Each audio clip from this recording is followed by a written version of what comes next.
Alors bienvenue pour ce premier numéro du Musée Confiné, une capsule de découverte de l'histoire de l'art proposée par le Musée Imaginé.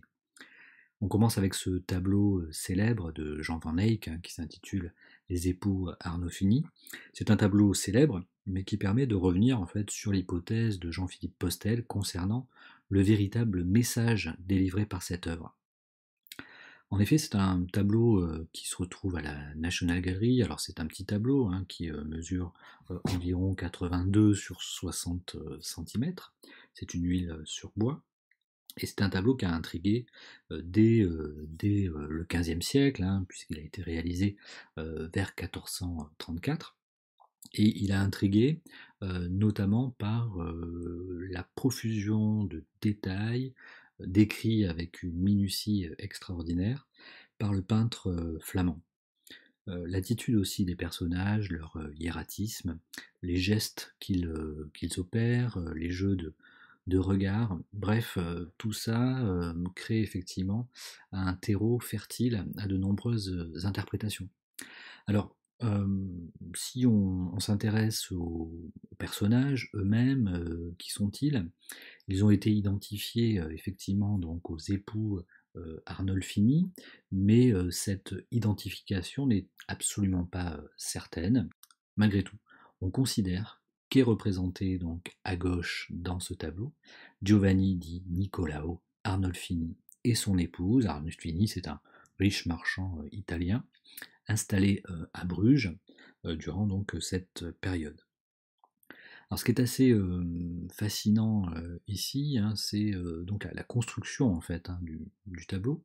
On voit que les deux personnages se tiennent debout dans une pièce d'une maison plutôt bourgeoise, euh, sans doute dans la chambre, et ce couple donc se tient la main. L'homme, vous le voyez, relève son bras droit et fait un signe qui pourrait ressembler à un signe de bénédiction. On comprend ici que l'artiste a souhaité construire sa composition à partir d'un axe médian vertical à partir duquel les éléments s'organisent. Alors cet axe est matérialisé par divers éléments qui vont venir nous raconter aussi une histoire. Au premier plan, on a un petit chien qui est assez attendrissant, avec un regard presque humain, une attitude quasiment narquoise. Il regarde donc le spectateur avec attention. Si on suit cet axe, on rencontre ici les mules de l'épouse, également un prie-dieu, les deux mains du couple, le fameux miroir convexe avec ses jeux de reflets, la signature de l'artiste, et enfin le lustre sur lequel donc une seule bougie est en train donc de se consumer.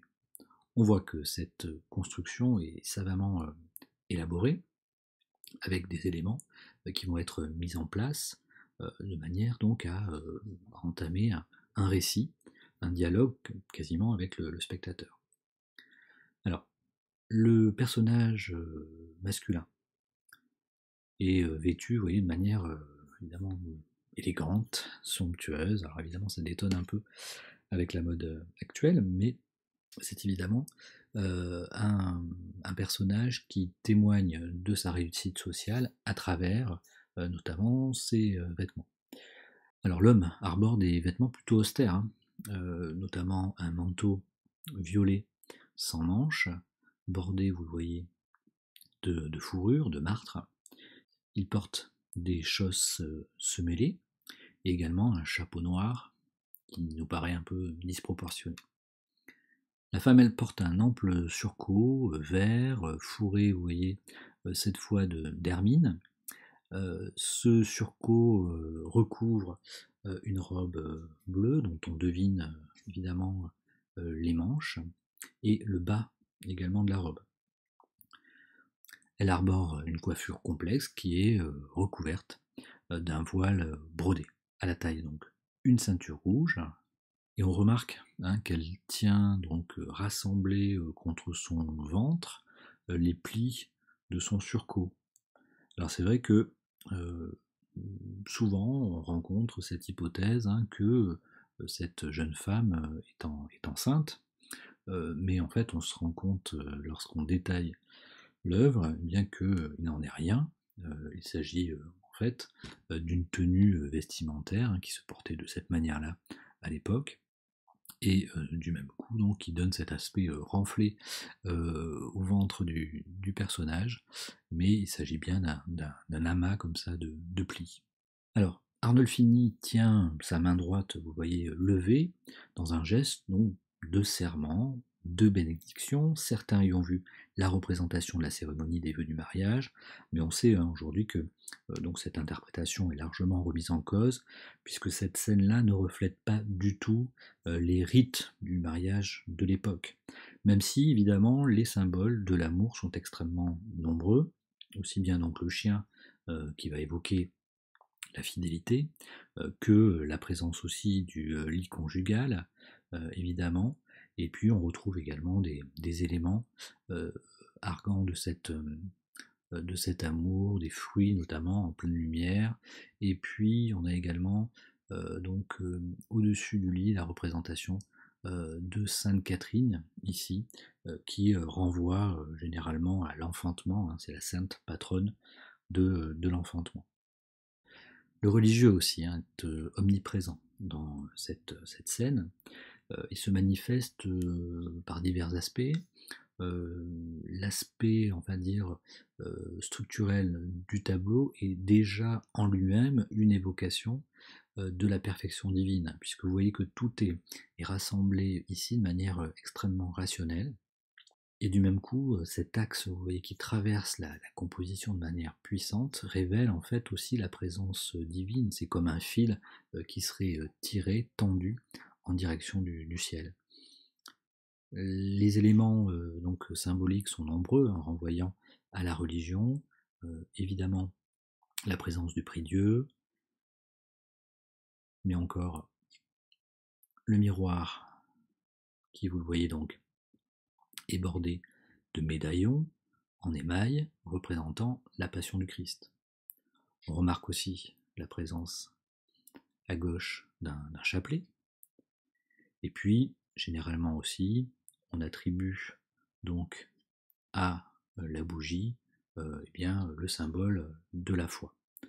Donc ici, on sent bien que le religieux est omniprésent. On est évidemment à une époque aussi où rien ne se fait sans la présence de Dieu. Alors, ce qu'on remarque aussi, et ce qui est assez fascinant, c'est que Van Eyck ne se contente pas de décrire de manière peut-être impersonnelle ce double portrait, puisqu'il y ajoute aussi des éléments, on va dire peut-être plus anecdotiques, qui vont passer donc, vous voyez, par la présence des socs du personnage masculin d'Arnolfini. Vous voyez que Van Eyck ne néglige aucun détail, hein, puisque ces socs sont crottés, elles sont usées aussi par le temps.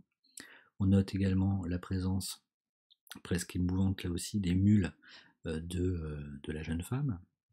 Et puis on a aussi donc la présence de fruits ici, qui viennent par leur couleur, par leur forme aussi animer la composition. Et puis on a aussi un regard qui est porté à l'extérieur, puisque par la fenêtre on devine la présence de fruits et notamment donc des cerises. Alors cet élément dans le tableau ne fait que quelques millimètres, et évidemment on est admiratif de la technique de Van Eyck, qui parvient donc à rendre avec une incroyable limpidité ces différents objets, en notamment étudiant de manière assez savante la trajectoire de la lumière qui vient se répercuter sur les éléments, sur les différents éléments, et qui rend vraisemblable du coup cette scène.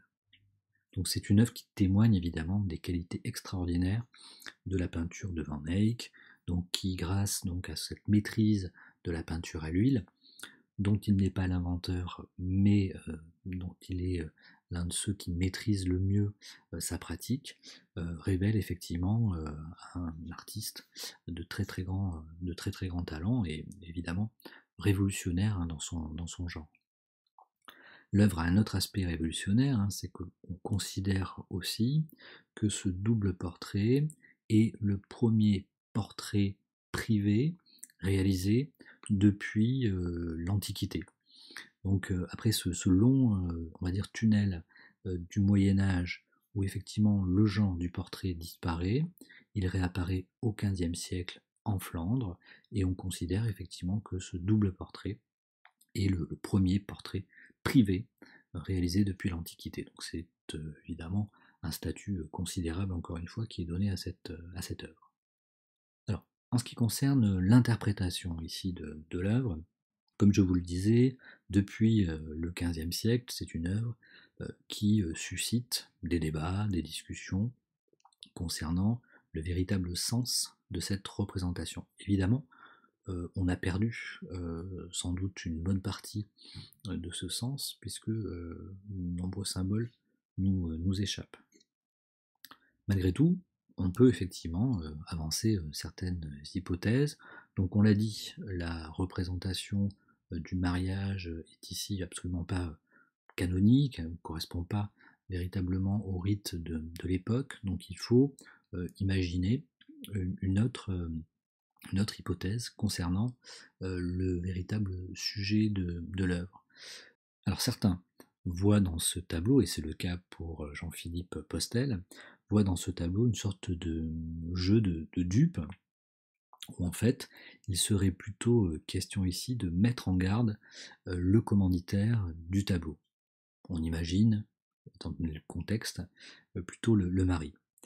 On l'a vu, on a de nombreux éléments qui renvoient donc à cette image d'union idéale, et notamment évidemment ce geste qui est un geste donc assez touchant, ces mains qui sont jointes ici au centre du tableau. Mais des éléments effectivement un peu perturbants viennent quelque part, encore une fois, parasiter finalement ce message idéal. Et c'est ici que le fameux miroir convexe va revêtir une importance considérable. Donc si on se rapproche de ce miroir, on se rend compte effectivement qu'il va refléter les deux personnages principaux, la pièce elle-même, le lit, la fenêtre, le buffet, et encore donc les fruits. On remarque la présence aussi de deux autres personnages, un personnage habillé en bleu, un autre placé derrière lui, habillé en rouge. Certains ont vu dans ces personnages la présence en fait de témoins qui assisteraient donc à ce mariage. Encore une fois, cette hypothèse a largement été remise en question. Ce qui étonne ici, ce sont deux éléments qui apparaissent donc de manière étrange dans ce reflet. Donc ce sont d'abord les mains des époux, ces mains donc jointes au centre de la composition. Ici, on se rend compte que ces mains disparaissent quasiment complètement. Elles sont réduites, ces mains, à un simple point qui est étonnant puisque ces mains étant placées au centre du miroir, elles devraient au contraire apparaître beaucoup plus grandes. Donc ici, on a la sensation que l'artiste a réduit donc cet élément évidemment symbolique de l'union entre donc les deux membres de ce couple, réduit donc au minimum pour sans doute focaliser l'attention sur cette union qui pourrait ne pas être parfaite. Et puis, on se rend compte également eh bien, de la disparition de l'animal, du chien, qui effectivement n'est pas représenté dans ce reflet. Or, étant donné la position du miroir et puis de l'animal, c'est quelque chose qui paraît complètement inexplicable. Inexplicable, sauf si l'on considère que Jean Van Eyck a sciemment fait disparaître ce petit chien, ce griffon. On l'a dit, le chien représente la fidélité. Si ce chien disparaît, on peut imaginer que Van Eyck remet en cause l'union maritale de ce couple. Si la fidélité disparaît, évidemment, c'est on va dire, un des piliers du mariage qui disparaît. Ainsi, certains considèrent que l'œuvre est en fait une mise en garde. Il s'agirait pour le peintre de mettre en garde le commanditaire, et notamment sur la question de la fidélité. La fidélité, c'est une promesse que l'on fait au moment du mariage. Mais évidemment, cette promesse peut être remise en question. Certains considèrent donc que cette œuvre est une sorte d'avertissement, d'une mise en garde à l'adresse de ceux qui vont au-delà des apparences, c'est-à-dire au-delà du miroir justement, et signifiant que les promesses, même les plus nobles, ici évidemment la fidélité dans le mariage, ne sont pas toujours tenues, et que celle-ci n'engage finalement en rien celui qui les fait. Cette interprétation est étayée aussi par un autre détail, alors qui est invisible pour le spectateur, c'est une citation d'Ovide qui est inscrite sur le cadre du tableau, extrait de l'Art d'aimer, et qui dit, en substance, qu'il est facile de faire des promesses, plus difficile de les tenir. Alors je vous laisse méditer, hein. Évidemment ce sont que des hypothèses parmi d'autres, mais il est indéniable que Van Eyck met à l'épreuve ici l'érudition et la perspicacité du spectateur, qui essaie de produire finalement une œuvre qui soit aussi une énigme, un défi lancé au commanditaire. Alors je vous remercie pour votre attention, puis j'espère qu'on se retrouvera pour un nouveau numéro du musée confiné. Merci et au revoir.